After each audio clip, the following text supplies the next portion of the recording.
Bu Lina, mari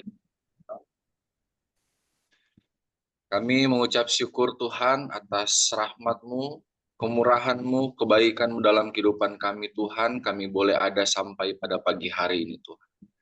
Terima kasih Tuhan. Percaya Tuhan hadir di tengah-tengah kami Tuhan. Engkau mengurapi setiap kami, Engkau memimpin kami Tuhan. Terlebih hamba-Mu yang akan menyampaikan firman-Mu. Biarlah Tuhan taruh perkataan dalam hikmat dalam perkataan Tuhan. Agar apa yang hamba-Mu sampaikan, semua benar-benar daripada-Mu Tuhan. Pimpin kami semua Tuhan.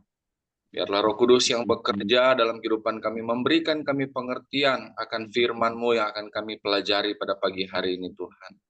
Terima kasih Tuhan, kami siap mendengar firman-Mu di dalam nama Tuhan Yesus Kristus kami berdoa. Haleluya. Amin. Puji Tuhan, Shalom, selamat pagi semua. Shalom, selamat pagi Halo. juga. Halo. Puji Tuhan, terima kasih Pak Weni yang sudah mempercayakan saya untuk berbagi sharing firman Tuhan pada pagi hari ini. Ya, terima kasih buat semua tim MGC Morning Prayer. Tuhan berkati, tetap semangat selalu, luar biasa. Ya, walaupun kadang jarang-jarang saya mengikuti, ya, tetapi saya lihat ya semua yang ada di sini tuh semangat, ya, terus semangat mengikuti doa pagi di dalam MGC. Ya, puji Tuhan. Ya, semalam waktu Pak Weni mengabari saya untuk membawakan sharing pada pagi hari ini, saya agak sedikit syok ya. Wah, biasanya saya harus mempersiapkan beberapa hari untuk membawakan sharing, tetapi ini dari malam. Ya. Namun saya selalu megang firman Tuhan, ya siap sedialah, baik tidak baik waktunya. Saya percaya ketika saya ditunjuk untuk menyampaikan firman Tuhan, ya Tuhan sudah tentukan, Tuhan sudah pilih lewat Pak Weni dan MGC. Terima kasih. Amin. Tetap semangat. Baik dan tidak baik waktunya. Siap melayani. Tema kita pada pagi hari ini bersukacita di tengah kesukaran. Saya lihat lagi kemarin yang seminar, ya mungkin hampir sama ya tema saya, baru saya sadar, wah saya lihat kemarin saya lupa tema khotbah yang hari Sabtu itu ya. Oke, tadi malam saya tanya sama istri saya, waduh apa ya yang saya mau sampaikan. Lalu saya bilang kemarin saya baca ayat di dalam Hakim-Hakim, lalu saya bilang saya mau kasih tema khotbah sharing ini untuk pagi nanti besok pagi. Istri saya bilang, oh gimana ya? Tapi saya bilang ketika saya baca firman Tuhan ini, inilah yang Tuhan berikan. Sebelum itu mari kita buka firman Tuhan pada pagi hari ini di dalam Hakim-Hakim pasal yang kedua. Saya ambil di dalam ayat yang ke-22, tetapi mungkin saya akan membacanya dari ayat yang ke-20, Hakim-Hakim 2, ayat 20 sampai ayat yang ke-23. Saya langsung bacakan, Hakim-Hakim 2, ayat 20 sampai 23.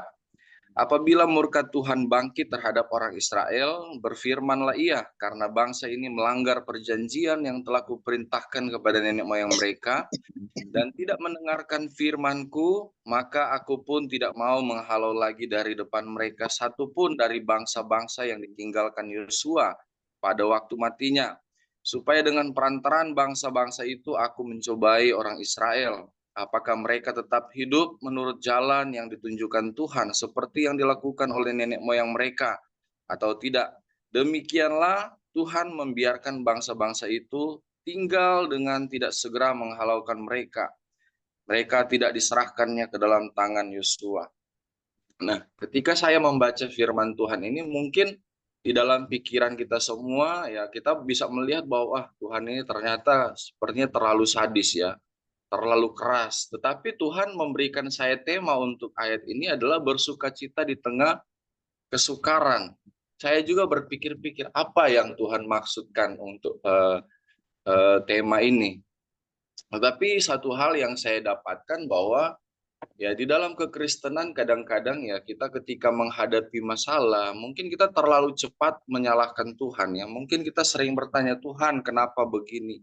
Tuhan kenapa begini? Kok Tuhan sepertinya sengaja ya menghukum saya, membiarkan saya di dalam masalah.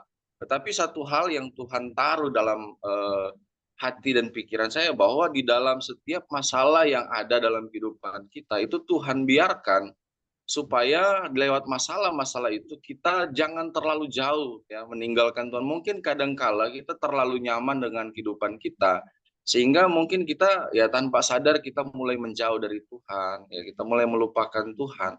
Nah, inilah cara Tuhan untuk membuat kita kembali kepada Tuhan. Ya ini adalah cara Tuhan untuk kita sadar bahwa sebagai manusia ya kita harus terus bergantung kepada Tuhan.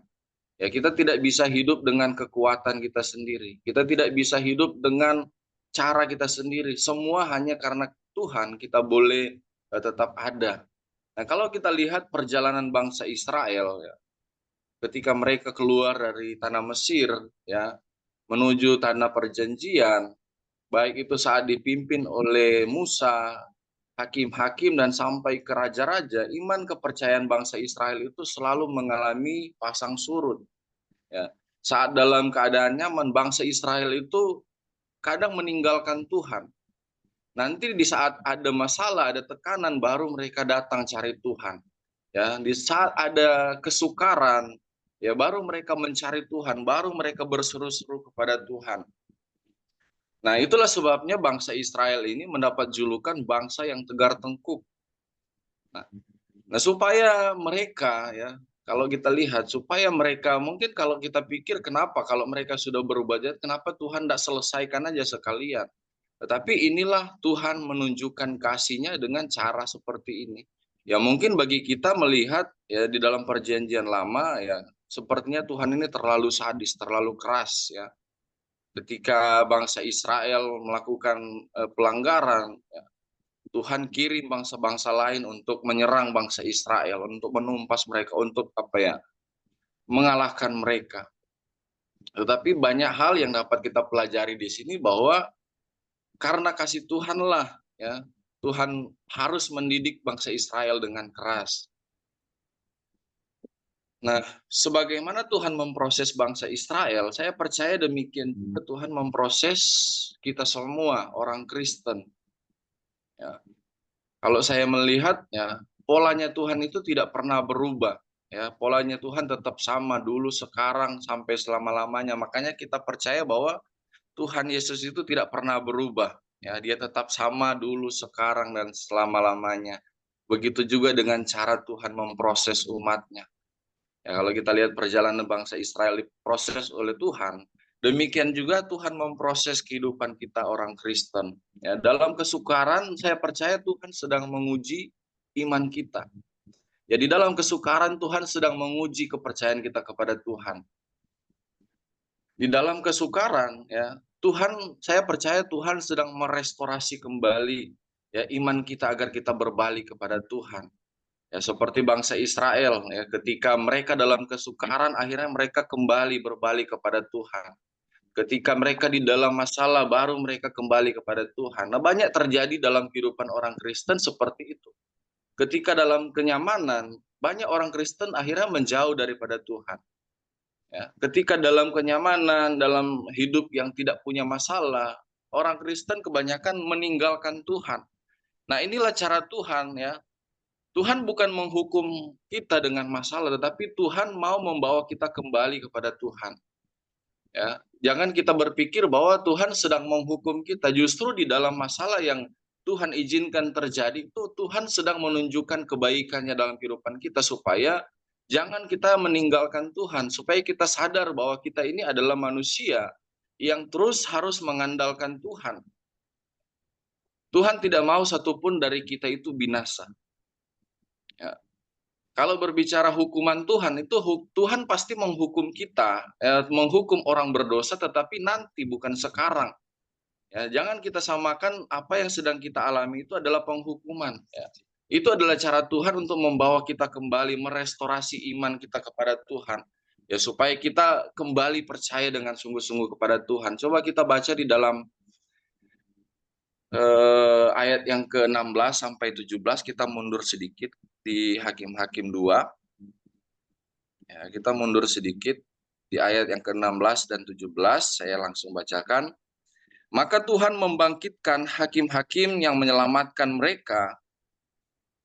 Dari 14 ya, 14 sampai ayat yang ke-17. Maka bangkitlah murka Tuhan terhadap orang Israel, ia menyerahkan mereka ke dalam tangan perampok dan menjual mereka kepada musuh di sekeliling mereka, sehingga mereka tidak sanggup lagi menghadapi musuh mereka. Ayat 15, setiap kali mereka maju, tangan Tuhan melawan mereka dan mendatangkan malapetaka kepada mereka, sesuai dengan apa yang telah diperingatkan kepada mereka oleh Tuhan dengan sumpah, sehingga mereka sangat terdesak. Ayat 16, maka Tuhan membangkitkan hakim-hakim yang menyelamatkan mereka dari tangan perampok itu. Nah, kalau kita lihat, kalau kita baca dalam ayat 14, Tuhan sengaja ya menyerahkan mereka ya kepada perampok-perampok, tetapi di ayat yang ke-16 akhirnya Tuhan kembali menolong mereka. Ini adalah cara Tuhan ya. Tuhan memproses mereka, demikian juga memproses kita. Kadangkala memang Tuhan harus membawa kita kepada situasi yang mungkin memang hampir-hampir tidak bisa kita hadapi. Hampir-hampir memang kita sudah tidak mampu lagi. Nah, disinilah kita baru sadar, ya disinilah kita baru sadar bahwa kita harus mencari Tuhan. Dan pasti Tuhan ketika kita dalam masalah, pasti Tuhan memberikan kita kekuatan. Pasti Tuhan memberikan kita penolong. Nah, saya kembali mau sampaikan bahwa setiap kali kita menghadapi masalah, ya, jangan kita selalu terlalu curiga dengan Tuhan. Ya, jangan seolah-olah kita bilang, oh Tuhan kok begini ya. Kita menyalahkan Tuhan, menganggap Tuhan itu sedang menghukum kita. Ya, mungkin seperti saya pernah mengalami di penjara, saya sudah pernah sampaikan, saya sudah pernah kesaksian. Ketika saya di penjara, ya yang pertama saya salahkan itu adalah Tuhan. Padahal kalau mau dipikir-pikir lagi itu adalah perbuatan saya sendiri sehingga saya masuk penjara. Tetapi di dalam penjara saya berdoa begini, Tuhan kenapa Engkau selalu menempatkan saya di dalam situasi yang tidak saya inginkan. Ya, saya berdoa begitu kepada Tuhan. Namun apa yang terjadi sebaliknya, sebenarnya Tuhan menempatkan saya di posisi seperti itu, posisi yang tidak nyaman, ya supaya saya diproses oleh Tuhan. Supaya saya boleh sadar bahwa saya ini tidak bisa apa-apa. Saya bukan siapa-siapa.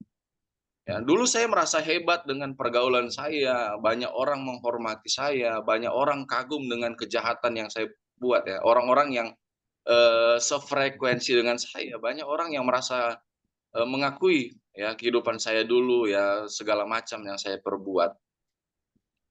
Namun di saat seperti itu ya baru saya sadar bahwa Tuhan sedang bekerja dalam kehidupan saya. Ya, kalau mau diingat-ingat lagi, begitu banyak kejahatan yang saya buat, begitu banyak masalah yang ditimbulkan oleh saya. Tetapi berapa kali saya buron, tidak ketangkap oleh polisi, dan akhirnya saya tidak ada perubahan apa-apa. Ya, saya pikir, oh saya bikin kejahatan biasa-biasa aja, nggak ada apa-apa. Nah, di saat saya ketangkap oleh polisi, saya di penjara. Nah, pertama saya menyalahkan Tuhan, kenapa Tuhan seperti ini? Kenapa Tuhan buat saya seperti ini?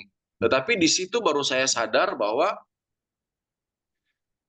ya, Tuhan sedang menunjukkan kasih-Nya kepada saya. Coba saya pikir, saya bayangkan, coba seandainya sebelum saya menyadari itu, saya sudah sudah dipanggil Tuhan, sudah mati. Bagaimana, apa yang terjadi dalam kehidupan saya? Ya pasti saya akan binasa karena saya belum mengalami pertobatan. Ya, saya belum terrestorasi iman saya kepada Tuhan. Ya. Saya belum percaya kepada Tuhan. Bagaimana, apa yang terjadi?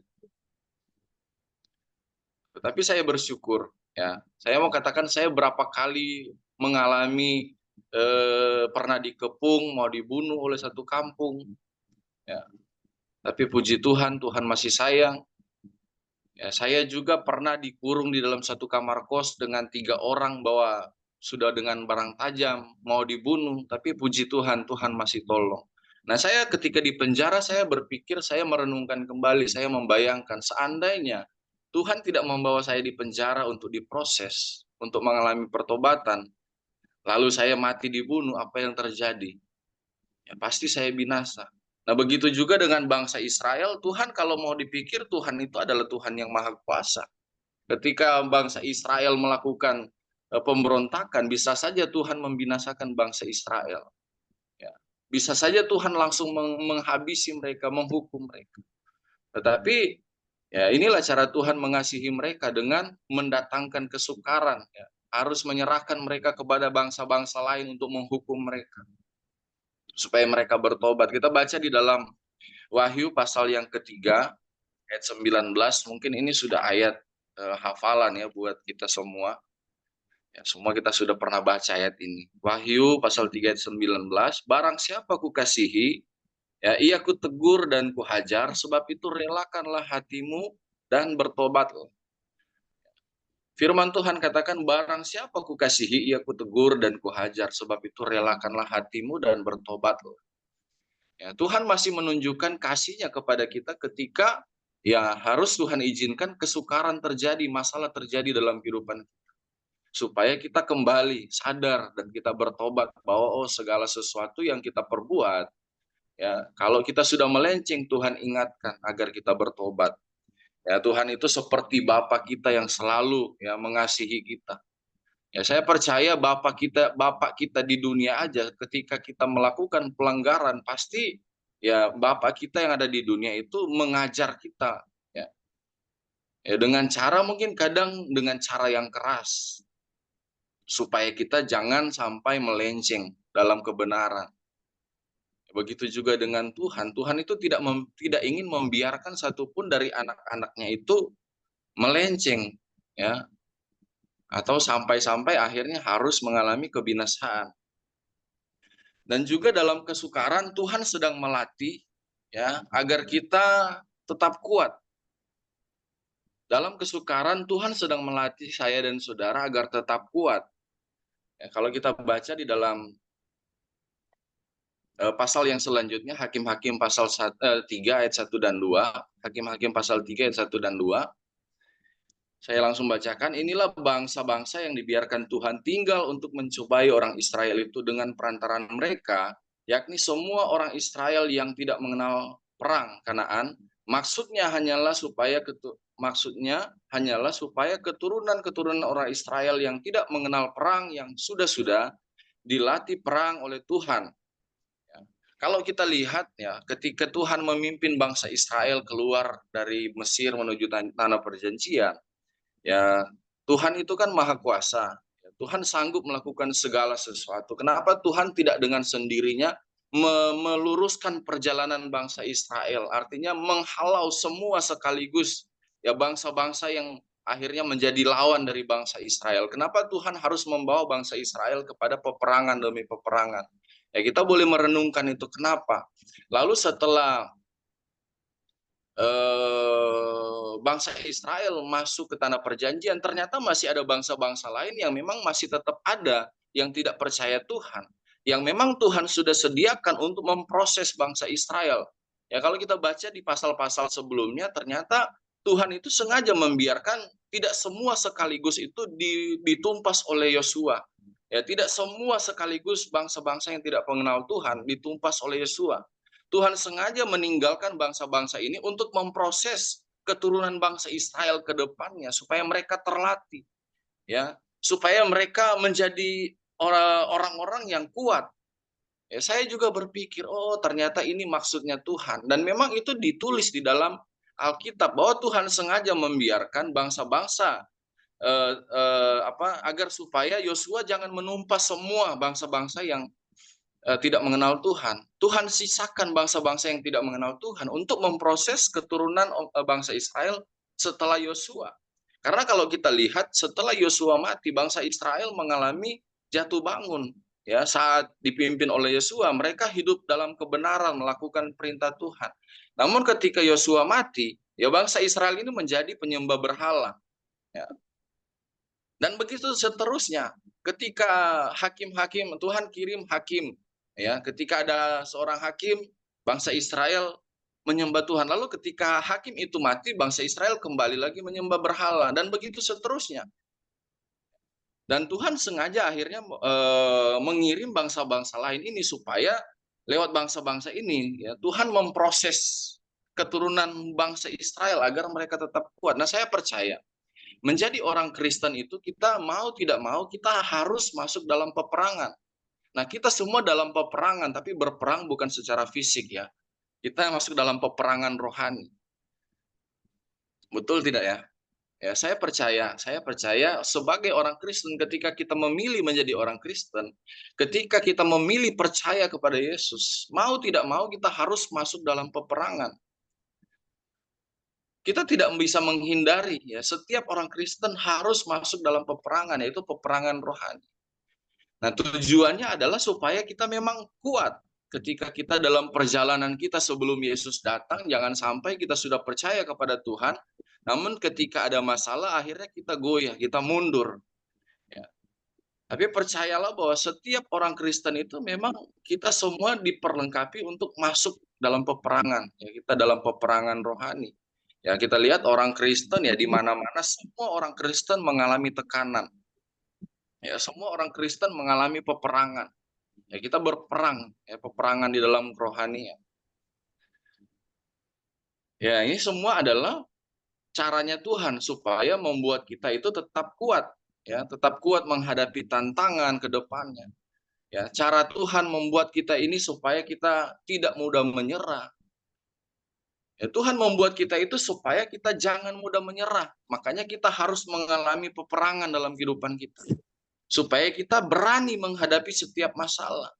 Ya, banyak orang Kristen, ya, saya mau katakan orang Kristen di zaman sekarang itu banyak yang suka lari dari masalah.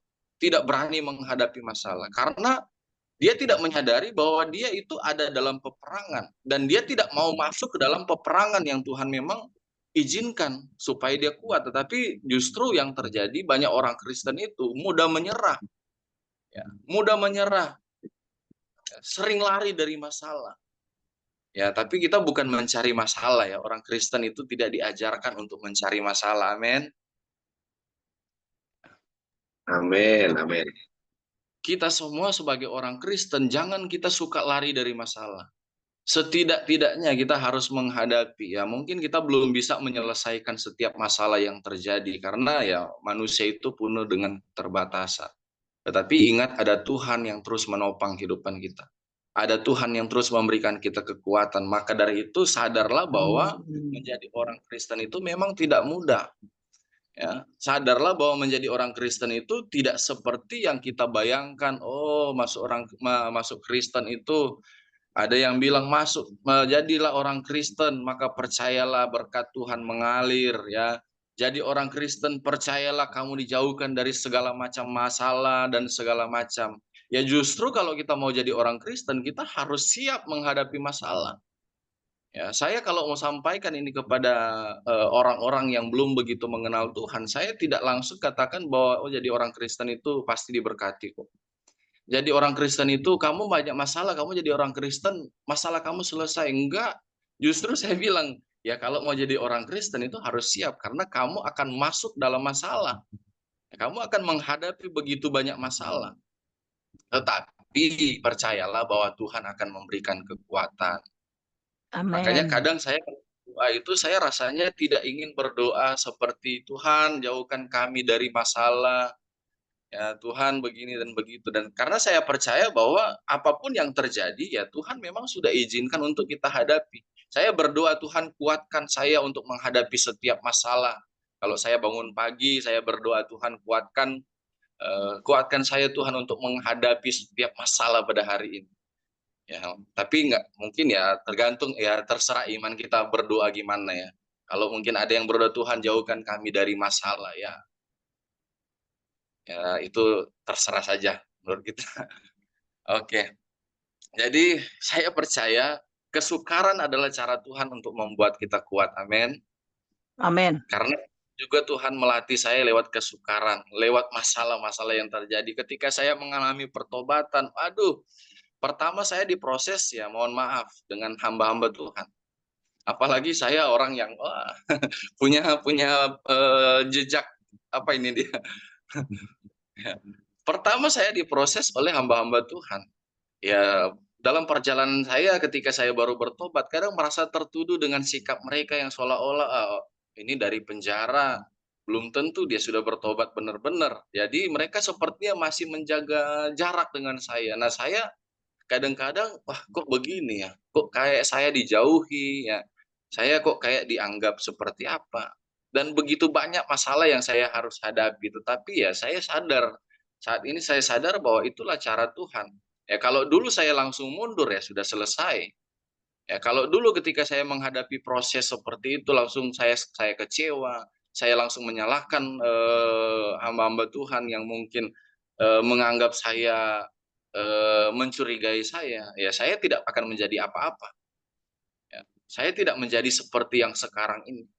Ya begitu juga Amin. dengan bangsa Israel. Saya percaya kalau Tuhan tidak proses ya sudah selesai. Nah, kita juga kalau kita tidak mau menghadapi proses, yang kita tidak mau melewati proses, kita tidak akan pernah menjadi apa-apa. Karena kita akan pasti mudah menyerah. Ya, karena kita akan pasti mudah untuk meninggalkan Tuhan. Nah, itu bahaya.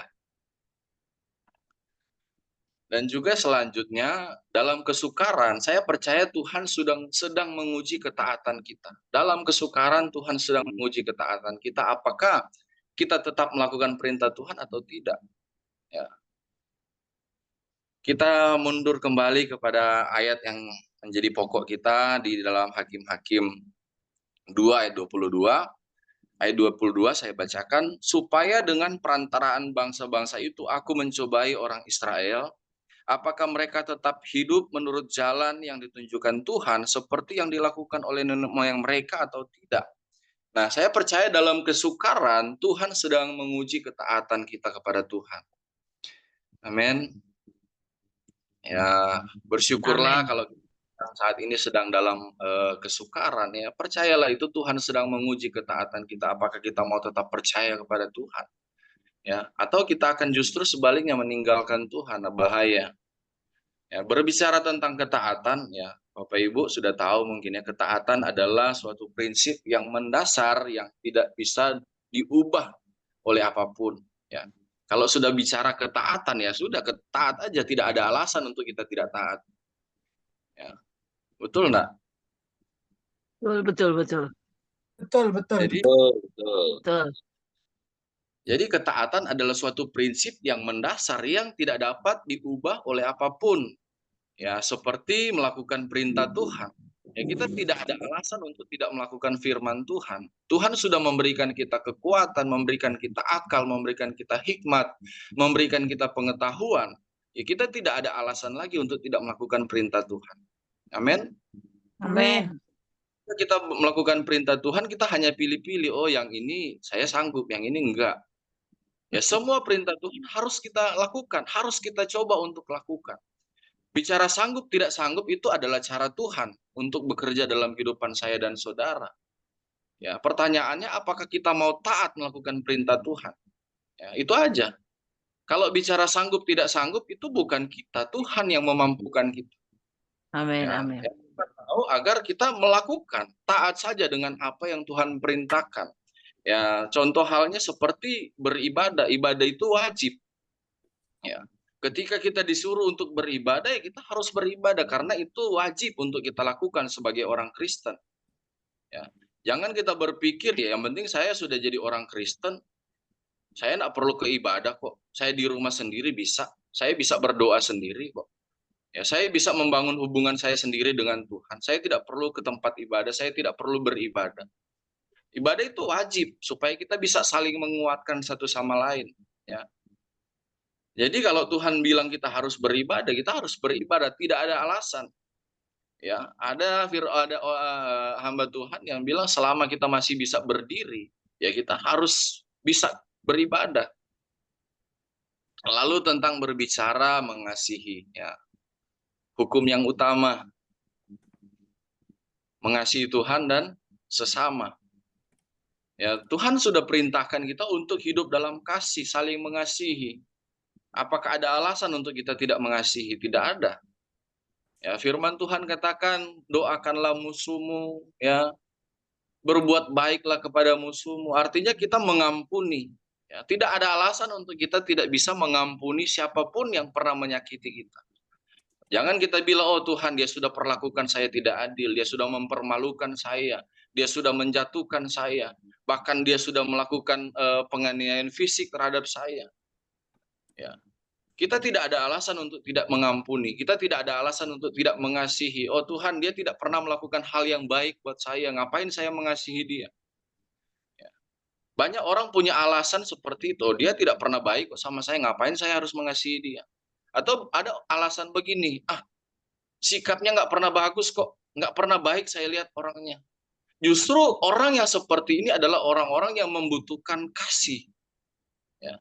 Ketika kita melihat orang-orang yang sepertinya, aduh, hancur, kacau balau, sikapnya, kelakuannya. Lalu kita bilang, oh ngapain saya mau mengasihi dia? Orang dia kayak gitu kok. Ya justru orang-orang seperti inilah yang harus kita kasihi. Karena harus kita sadar kita ini siapa juga. Ya, kita belum tentu lebih baik dari orang-orang yang seperti ini. Sehingga siapa kita, Tuhan harus mengasihi kita. Kalau Tuhan sudah mengasihi kita, kenapa kita tidak mengasihi mereka? Kenapa kita harus memandang bulu, ya, melihat orang yang baik baru kita kasihi. Oh, kita lihat, oh ini orang pantas untuk kita kasihi, baru kita kasihi. Enggak begitu. Semua orang harus kita kasihi. Karena firman Tuhan sudah katakan, kasihilah sesama manusia seperti dirimu sendiri. Ya, bukan kita pilih-pilih. Lalu tentang memberi, ya, tentang memberi Tuhan sudah ajarkan kita. Ya, kita harus bisa memberi. Ya, sebagai orang Kristen harus bisa memberi. Ya, Tuhan ajarkan orang Kristen itu bukan menjadi minta-minta. Ya, orang Kristen itu Tuhan ajarkan untuk tidak jadi minta-minta. Justru orang Kristen ya dalam keadaan apapun harus bisa memberi. Apapun kadang dalam kehidupan kita itu, walaupun kadang memang sepertinya kita tidak bisa, kalau kita sudah memberikan apa yang kita punya, kita tidak akan makan untuk besok. Tetapi firman Tuhan katakan di dalam Yakobus 4 ayat 17 bilang kalau kita tahu cara berbuat baik namun kita tidak melakukannya, kita berdosa. Jadi Tuhan ajarkan kepada kita orang Kristen harus bisa memberi. Harus ada kepedulian dengan orang lain. Lalu hidup dalam kebenaran. Nah, ini tidak ada toleransi sama sekali. Tuhan ajarkan kita harus hidup dalam kebenaran. Siapapun kita, semua kita harus hidup dalam kebenaran. Kita harus taat. Hidup dalam kebenaran, tidak ada alasan untuk kita tidak hidup dalam kebenaran. Ya, tidak ada alasan untuk kita tidak melakukan firman Tuhan baik dalam usaha kita. Ya, kita harus jujur, harus melakukan kebenaran baik dalam pekerjaan kita. Kita harus melakukan kebenaran dimanapun kita berada. Kita harus taat kepada firman Tuhan. Ya, kita tidak punya alasan untuk kita bilang, oh ini ada toleransinya, oh ini kita bisa, ya ini kita bisa untuk sedikit tidak taat kepada firman Tuhan. Tidak begitu. Kita semua dalam segala hal, ya dalam kehidupan kita, kita harus taat kepada firman Tuhan, kepada kebenaran.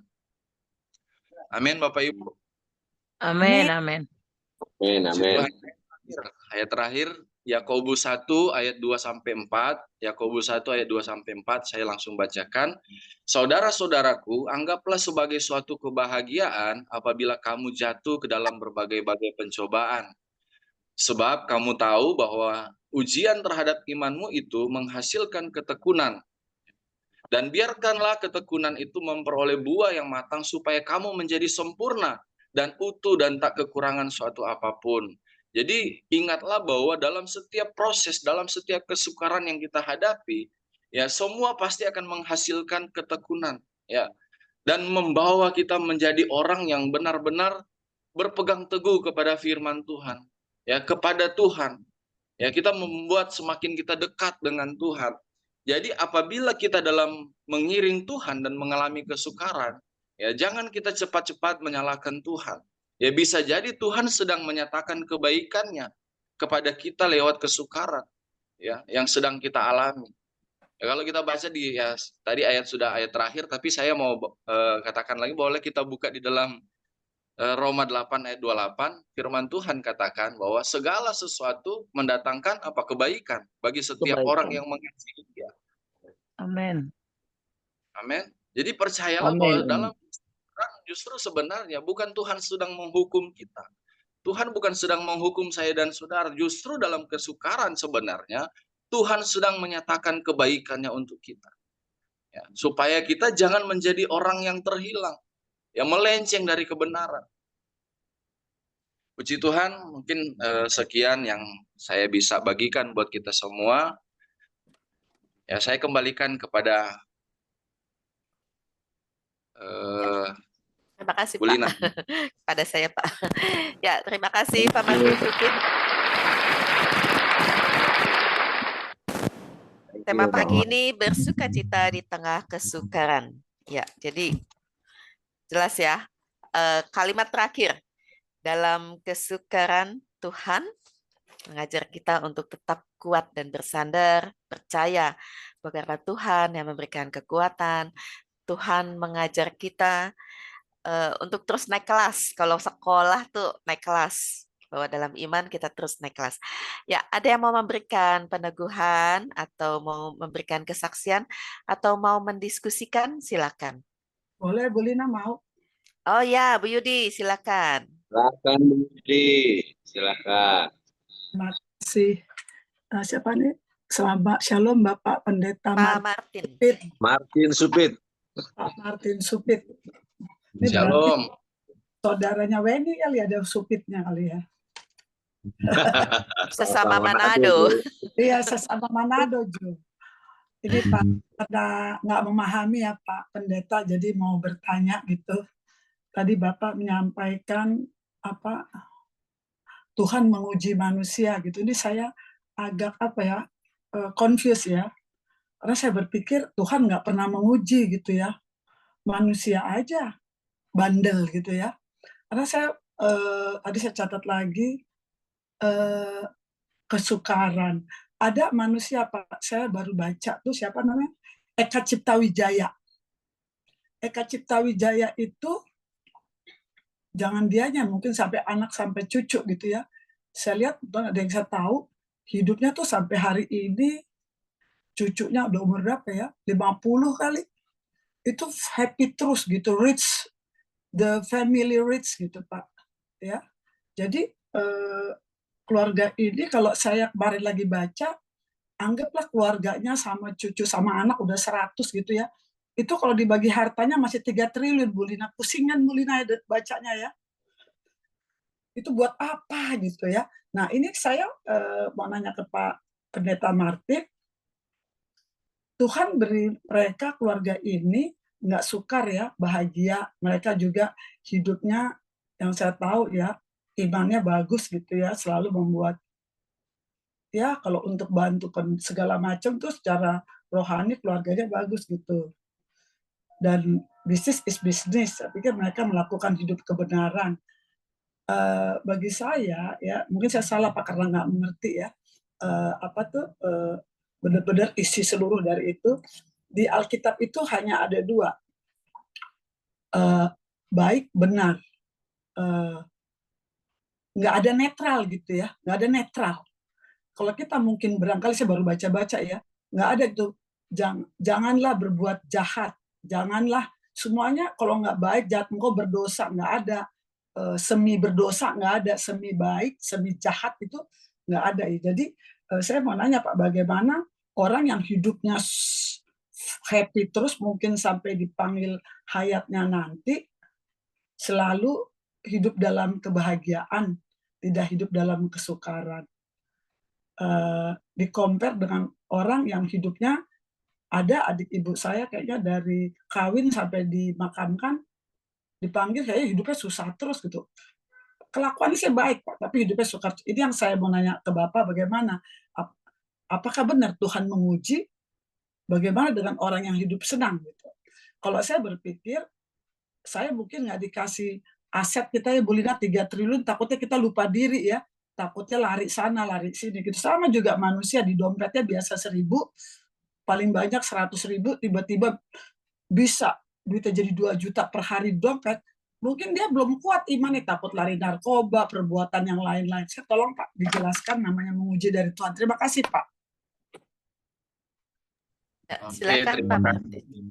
Bu Yudi. Ya saya mungkin hanya memberikan ayat ya di pertanyaan pertama Kita boleh buka di dalam Hakim-Hakim pasal yang ketiga ayat yang keempat. Hakim-Hakim pasal 3 ayat yang keempat. Ya, saya bacakan. Mereka itu ada di sana supaya ia mencobai orang Israel dengan perantaraan mereka untuk mengetahui apakah mereka mendengarkan perintah yang diberikan Tuhan kepada nenek moyang mereka dengan perantaraan Musa. Nah, di situ ada kata mencobai. Ya, memang ya gimana ya saya mau menjelaskan. Ya, kadangkala memang saya dulunya berpikiran kenapa Tuhan harus menguji. Firman Tuhan katakan Tuhan itu tidak menguji siapapun. Ya, seperti Ibu bilang tadi, pemahaman Ibu tadi bilang, ya kadang-kadang kita sendirilah yang membuat pencobaan itu ada. Ya memang betul, karena kita sendirilah maka ada pencobaan, ada pengujian itu. Ya. Lalu yang kedua ya, setiap orang itu kalau bicara kebahagiaan itu apa ya namanya, relatif ya. Kebahagiaan itu sebenarnya bukan ditentukan oleh harta ya. Kebahagiaan itu bukan ditentukan oleh apa yang kita miliki. Kalau kita baca di kitab Pengkhotbah itu siapa yang penulisnya? Salomo.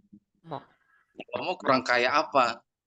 Ya, apa yang dia tidak miliki? Semua dia punya, semua dia miliki. Tetapi dia bilang segala sesuatu itu adalah sia-sia. Nah, intinya kebahagiaan itu sebenarnya hanya satu, bukan dekat dengan harta, tetapi dekat dengan Tuhan. Tetapi kadang manusia itu, ya pikiran kita manusia itu sudah gimana ya? Jadi kalau tidak punya apa-apa itu sepertinya kok berat sekali hidup saya. Tidak susah saya untuk berbahagia karena saya tidak punya apa-apa. Tapi sebenarnya kalau kita kembali kepada firman Tuhan bahwa kebahagiaan itu hanya dekat dengan Tuhan, itu adalah kebahagiaan kita, bukan dengan harta. Tetapi setiap orang memang dipercayakan oleh Tuhan ya. Kita semua itu juga punya proses yang berbeda-beda. Mungkin saya hanya bisa menyampaikan sekian, mungkin ada yang bisa menanggapi ya kalau saya kurang jelas untuk memberikan jawaban. Terima kasih. Terima kasih Pak Pendeta. Tuh Bu Rosia kali mau nambahin tuh Bu Lina. Silakan Om Rosya, soalnya udah konsen terus nih. Suaranya belum dibuka, Bu.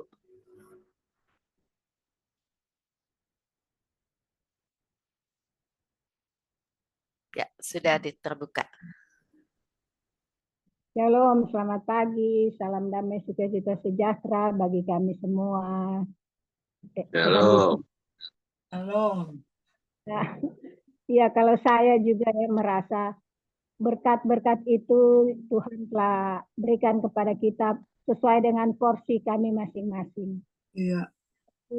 Kita juga udah Tuhan berikan nafas kehidupan, Tuhan juga udah berikan kita makanan siang secukupnya setiap hari. Bagi saya juga itu udah adalah ucapan syukur karena semua itu adalah kasih karunia daripada Tuhan. Jadi saya merasakan juga seperti yang Bu Yudi bilang ya, berkat-berkat itu ya kita sebagai manusia kita mengucap syukur aja pemberian Tuhan sesuai dengan porsi-porsi kita masing-masing karena Tuhan lebih tahu apa yang kita butuhkan dan apa yang kita inginkan. Karena kalau saya juga selalu kalau itu perhitungan yang kita butuhkan kan yang itu Tuhan berikan.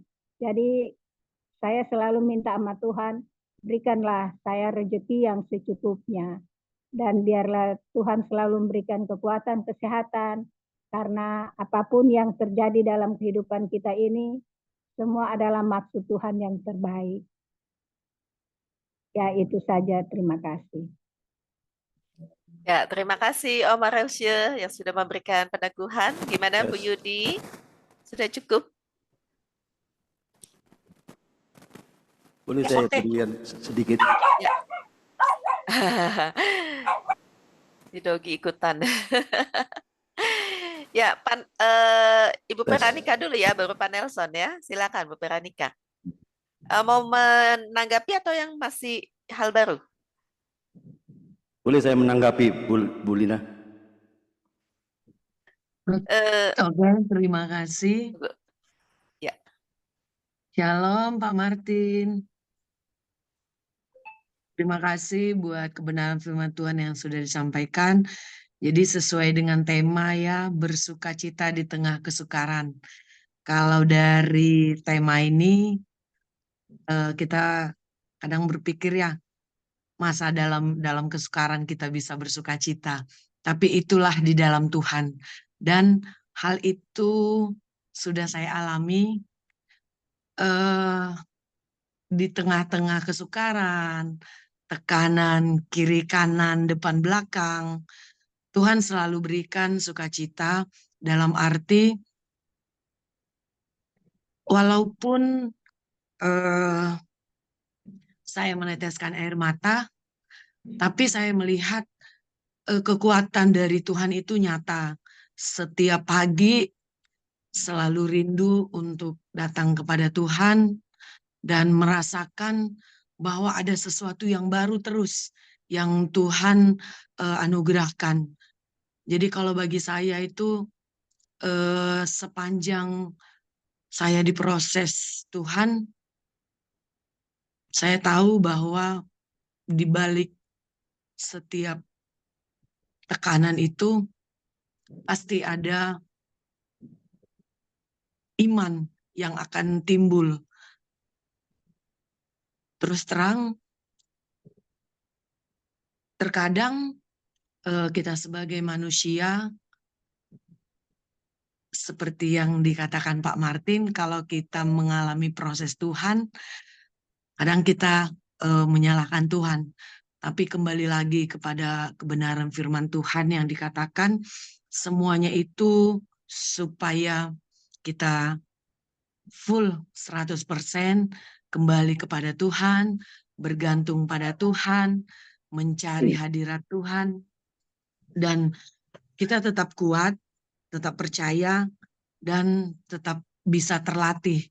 Jadi kalau ke depannya ada lagi tekanan, ada lagi hal-hal yang tidak mengenakan kepada kita udah terlatih. Jadi namanya udah terlatih itu kan yang tadinya ketika kita ditekan bisa aja makan kurang nafsu makan, jam tidur terganggu, tapi karena sudah berulang-ulang segala tekanan datang, silih berganti dari semua penjuru, tapi karena sudah sering, kita semakin tahu cara mengatasinya, dan karena kita mengandalkan kekuatan dari Tuhan tadi seperti dikatakan di dalam Yesaya 40 ayat 31, itu kekuatan dari Tuhan selalu baru yang kita rasakan. Dan puji Tuhan, kebenaran firman Tuhan ini sangat memberkati saya dan sangat luar biasa, membuat saya semakin menyerahkan diri kepada Tuhan. Apapun yang terjadi, kesukaran apapun yang saya alami, saya tahu bahwa Tuhan hanya ingin hati saya tetap kepadanya dan iman saya tetap kepada Tuhan. Terpujilah nama Tuhan. Terima kasih.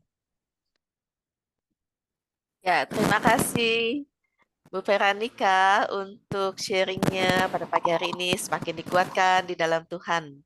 Benar ya, bersukacita di tengah kesukaran. Karena Tuhan bukan menguji, tetapi menguatkan Ibu untuk terus berserah kepada Tuhan. Tadi ada Pak, nanti ya Pak Andre, ada Pak Nelson. Boleh, 1 menit aja, sebentar. Boleh, saya harus keluar soalnya. Oh ya, silakan. Ya, saya tergelitik. Katanya Tuhan tidak pernah menguji. Nah, ini bertentangan. Menurut Alkitab sebenarnya Tuhan sering menguji manusia. Ciptaannya, ujian itu bukan untuk menyia-nyiakan manusia, melainkan untuk apa? Menguatkan iman, membentuk karakter, dan memperdalam relasi kita dengan Tuhan. Contohnya, Abraham. Tuhan menguji iman Abraham dan dengan meminta dia mempersembahkan anaknya Ishak, kan? Ya enggak? Kok enggak pernah menguji? Tuhan tuh menguji, tapi bukan untuk menghancurkan. Abraham tuh diuji loh. Mempersembahkan anaknya Ishak, Kejadian 22. Pengujian ini menunjukkan bahwa iman yang sejati adalah kepercayaan yang total kepada Tuhan, bahkan dalam situasi yang sangat sulit. Kedua, bangsa Israel di padang gurun, Tuhan menguji kan ketaatan dan kesetiaan bangsa Israel melalui berbagai macam pencobaan. Seperti apa? Mereka akan tetap bergantung kepada Tuhan kan, di Ulangan dan Keluaran. Jadi tujuan pengujian itu memperkuat iman. Pengujian menghasilkan ketekunan dan iman yang lebih matang. Yakobus 1 2-4 kan? Karena untuk apa? Pertumbuhan rohani. Karena hanya melalui pengujian manusia dapat mengalami pertumbuhan rohani. Kalau nggak diuji bisa mengalami pertumbuhan nggak? Nggak bisa, omong kosong. Jadi kita harus diuji. Memang harus Tuhan menguji bukan untuk menghancurkan, supaya kita semakin menyadari kebutuhan akan Tuhan, untuk memperlihatkan kuasa Tuhan juga. Tuhan menggunakan pengujian untuk menunjukkan bagaimana Ia bekerja dalam hidup orang percaya, mengarahkan kita semua ke jalan yang benar. Jadi pengujian bukan penghakiman. Pengujian dilakukan Tuhan bukan untuk menghukum atau menyia-nyiakan manusia, tapi untuk menguji iman dan kesetiaan kita agar kita dapat semakin dekat dengannya. Amin. Terima kasih, Tuhan berkati.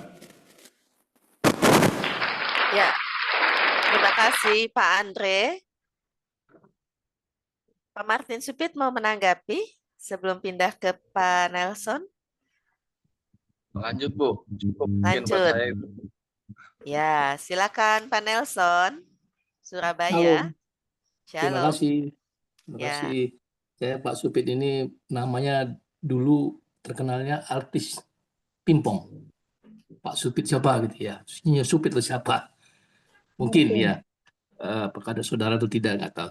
Tetapi firman Bapak benar-benar sangat menguatkan dan sangat related untuk hidup saya.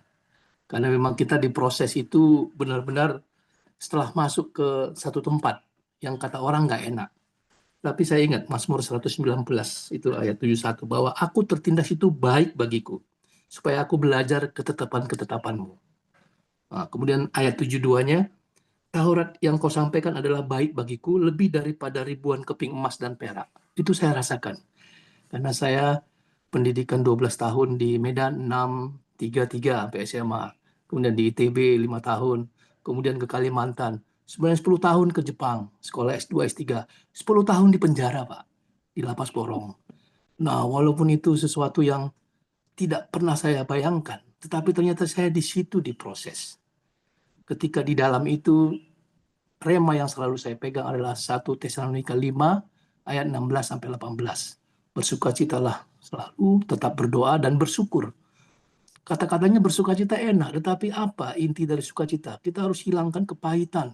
Siapa yang menjebloskan kita? Saya peristiwa politik, Pak, masuk ke dalam itu karena gubernur sama petinggi yang sekarang masih menjabat itu yang kita 2 orang masuk untuk menyelamatkan mereka. Kata manusia, tetapi Tuhan mengatakan inilah jalanku untuk bisa menarik kau dari pergaulan yang dulu kita ngompas-ngompas saja, Pak, mentarget bupati bahwa apa proyek-proyeknya, ayo sini kita di preman gitu. Ternyata Tuhan benar-benar menyelamatkan yang saya rasakan walaupun sakit. Prosesnya itu memang sakit, tetapi sekarang ini damai sejahtera, saya melayani sampai dengan teman-teman MGC ke Nusa Kembangan, kita ke Kerobokan.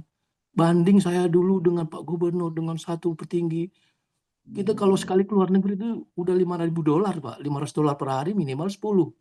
Nah, sekarang ini Pak Prabowo menghilangkan semua perjalanan luar negeri. Saya bisa membayangkan bagaimana tidak efisiennya saya dulu berangkat ke sana sini yang mungkin 1/3 itu intinya. 2/3-nya jalan-jalan. Tapi saya kira itulah Tuhan memproses. Saya benar-benar merasakan damai sejahtera itu melalui proses Tuhan. Saya kira teman-teman lain juga pasti mempunyai seperti itu. Inilah kita perlu diskusikan, perlu penguatan dari sharing seperti ini. Terima kasih Bapak, itu sangat related dengan kehidupan saya. Dan saya juga terus sekarang damai sejahtera tanpa bekerja yang duniawi. Saya percaya Tuhan melengkapi itu semua. Ntar lagi kita dengan teman-teman MGC juga bulan Maret, saya kedua kalinya ikut ke Nusa Kembangan. Terima kasih kesempatan ini diberikan oleh tim. Terima kasih, Shalom. Terima kasih. Thank you, Pak Nelson. Ya, terima kasih Pak Nelson untuk kesaksiannya. Jadi prinsipnya ada yang dikatakan oleh Ibu Deborah Akim. Saya bacakan. Oh, kalau Omar Rosya bilang Tuhan menguji kita tidak lewat batas kemampuan kita. Kalau Bu Deborah Akim, Tuhan menguji, bukan mencobai. Jadi beda menguji dan mencobai. Begitu ya Pak Martin, nih tambah lagi. Jadi Tuhan menguji, bukan mencobai. Dan ketika kita ada di dalam seperti yang Pak Nelson katakan, bahwa kok kita mengalami kesukaran, itu bukan ujian, itu memang apa? Maaf ya Pak Nelson, itu memang kesalahan yang dilakukan oleh Pak Nelson secara politik ya, secara politik Pak. Gitu, Ya. kita tahu ya. Nah, tetapi di dalam kesukaran yang dihadapi oleh Pak Nelson, maka Pak Nelson dikuatkan di dalam Tuhan. Maaf kata, mungkin kalau Pak Nelson nggak sampai, kalau kita mengkaji, ini langsung contoh konkret nih. Kalau Pak Nelson tidak masuk ke sekolah kehidupan di Porong, mungkin jalan hidupnya nggak seperti sekarang ya Pak ya. Ya, Akan benar berbeda sekali, Bu. aja. Mungkin Betul. malah bisa meninggalkan Tuhan. Betul Jauh, nggak Pak? betul. Nah, Pasti, karena pasti, semakin ya. jauh. Tetapi justru ketika menghadapi kesalahan, dalam kesalahan akhirnya mendapatkan kesukaran karena terkurung 10 tahun, justrulah di situ justru dikuatkan oleh Tuhan. Sehingga menjadi bersinar seperti sekarang ini. Begitu ya Pak Martin, ini contoh konkretnya loh. Dari apa yang Pak Martin katakan, bersukacita di tengah kesukaran. Silakan Pak Martin mau menanggapi. Oke, mungkin kita kembali ke Roma 8 ayat 28 ya. Kita sudah tahu jelas ayat firman Tuhan ini katakan bahwa Allah turut bekerja. Kita tahu sekarang bahwa Allah turut bekerja dalam segala sesuatu untuk mendatangkan kebaikan bagi mereka yang mengasihi Dia, yaitu bagi mereka yang terpanggil sesuai dengan rencana Allah. Ya, percayalah bahwa kita semua ini ada dalam rencana Tuhan. Nah, orang yang masuk dalam rencana Tuhan ya pasti ya hidupnya pasti tidak baik-baik saja, pasti akan menghadapi begitu banyak tantangan, begitu banyak masalah. Ya, kita harus ambil hikmahnya bahwa Tuhan sedang memproses kita, memurnikan iman kita, menguatkan kita seperti Ibu siapa tadi bilang bahwa proses ini justru membawa kita semakin kuat kepada Tuhan. Membawa kita semakin dekat, melekat dengan Tuhan. Ya, saya jujur, kadang saya katakan bahwa saya lebih bersyukur ketika saya dalam kesukaran, bukan saya minta-minta ya. Tapi justru dalam kesukaran lah saya merasa saya baru dekat dengan Tuhan. Kalau dalam kenyamanan, paling banyak saya merasakan bahwa saya itu semakin jauh dari Tuhan. Jujur saya katakan, kadang kalau saya sudah dalam kenyamanan, saya lupa untuk berdoa. Lupa untuk baca Alkitab. Tapi dalam kesukaran justru membuat saya giat untuk baca Alkitab, berdoa. Nah, disitulah saya merasa lebih dekat dengan Tuhan justru di dalam kesukaran. Bukan di dalam saya hidup baik-baik saja, hidup dalam kenyamanan. Ya. Mungkin itu yang dari saya, silakan. Lebih terasa hubungan dekat ya Pak sama Tuhan kalau kita lagi kesukaran ya. Ya, terima kasih Pak Martin. Saya melihat ada Ibu Uli Sidaruk, tapi waktu kita sudah tinggal 4 menit. Boleh Ibu Uli kalau mau bicara? Langsung ya Bu. Saya paling menanggapi saja ya Ibu. Ya, silakan. Ya, sangat memberkati saya secara pribadi karena ya ini pasti semua kita alami ya, yang namanya kesukaran, ada hal yang mungkin doa-doa yang belum dijawab, itu juga menurut saya kesukaran ya, kerinduan-kerinduan kita yang belum terjawab, yang pasti itu juga untuk melatih kita dalam beriman dalam Tuhan. Tuhan memberkati, itu saja Bu dari saya. Sangat memberkati Pak Martin, Tuhan memberkati. Itu Ibu Ernie Elizabeth. Ya, silakan. Shalom Pak Martin. Saya mau tanya nih. Bagaimana cara kita mengingatkan saudara atau rekan kita yang dulu sempat mungkin dia jatuh lah ya masa lalunya, tapi dia udah bangkit kembali, udah naik kembali, bahkan udah sekolah Alkitab, udah bener lah hidupnya. tapi karena ada alasan sesuatu yang Suaranya tertutup, Bu Erni Lisbeth. Suaranya Suaranya mute, kemut. mute ampun, lagi. masih ke-mute, maaf. Tadi udah sampai sekolah Alkitab. Tapi dia kembali lagi ke kehidupan lamanya gitu Pak. Apakah kalau kita memberitahu itu kita menghakimi atau bagaimana caranya gitu, saya menurut Bapak bagaimana gitu kita, karena kita mengasihi dia tapi dia jangan sampai jatuh kembali seperti kehidupan yang lama gitu Pak. Tadi Ibu bilang memberitahu ya, bagaimana kita Iya, memberitahu dia. mengingatkan, tapi dia kayak menjauh dari kita gitu. Kita WA nggak dijawab, ditelepon nggak diangkat gitu Pak. Ya memang ya, kita jangan menyerah ya dengan mereka seperti ini. Jangan kita berpikir, ah sudahlah, selesailah. Yang penting saya sudah kasih tahu, dia nggak mau bertobat, ya terserah dia. Kita harus terus memberitahukan dia ketika ada kesempatan. Kita harus ingatkan terus, karena mungkin ada suatu saat dia benar-benar memang dia sudah bisa menerima, tetapi kalau kita berhenti untuk memberitahukan, padahal dia sudah bisa, padahal ada momen dia sudah mau menerima, tetapi karena kita sudah, jadi akhirnya dia tetap terus dalam itu. Jadi jangan berhenti, ya tetap terus ya mengingatkan, terus menasihati, ya itulah yang harus kita lakukan setiap saat ya. Pokoknya jangan berhenti. Mungkin ada yang bisa menanggapinya.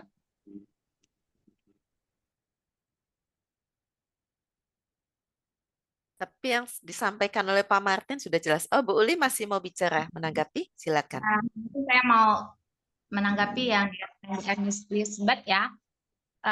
Kalau saya sih pengalaman ya Ibu, orang-orang yang seperti itu kayaknya nggak suka diomongin secara langsung. Dia pasti nangkapnya itu penghakiman buat dia.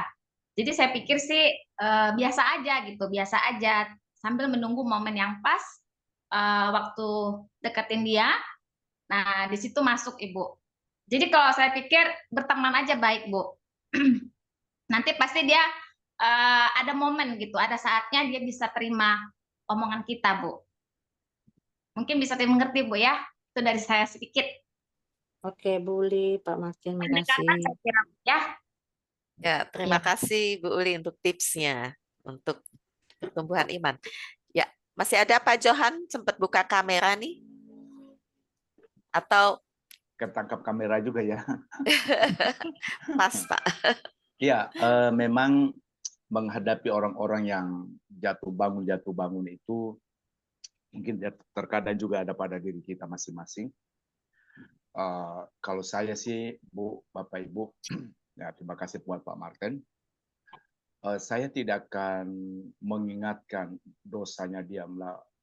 Contohnya begini, misalnya si A bersalah, kamu itu memang begini, karena kamu seperti ini, begini, begitu, makanya kamu jatuh bangun dalam dosa karena kau tidak. Jadi seolah-olah kita menghakimi. Jadi yang saya praktekkan, ini saya panggil orang tersebut, saya ngomong sama dia, mari kita belajar dari pengalaman apa yang kamu alami sekarang ini.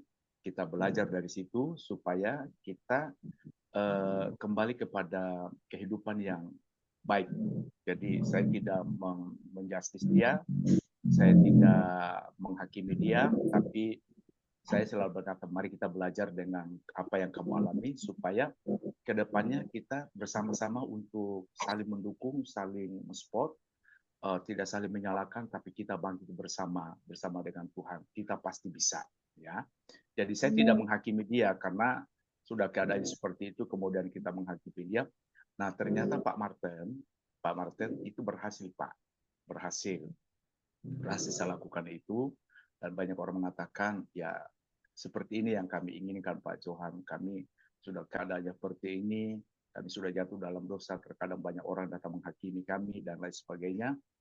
Tapi dengan Pak Johan bisa memberikan kami semangat, jadi kami bisa bangkit kembali. Jadi seperti itu Bapak Ibu ya. Jadi kalau kita menghadapi orang seperti itu tadi dengan Ibu, sekolah Alkitab, tapi dia keluar kembali kepada dunianya dia, Tapi kalau kita tegur satu kali, 2 kali, 3 kali, dia tidak mau dengar firman Tuhan mengatakan, serahkanlah kepada iblis. Biarlah iblis yang itu firman Tuhan ya. Tapi memang tadi seperti Pak Martin mengatakan, jangan pernah menyerah dengan kehidupan ini. Karena pasti Tuhan akan bawa kita pada ujung-ujungnya, kita pasti lebih dari pemenang. Dan orang yang kita dampingi itu, dia pasti lebih dari pemenang. Itu aja. Terima kasih, Tuhan berkati Pak Martin, Ibu Lina, dan semua. Amin. Terima kasih Pak Johan. Ya. Apakah ada closing statement dari Pak Martin sebelum kita tutup? Ya, silakan Pak. Lina dari saya.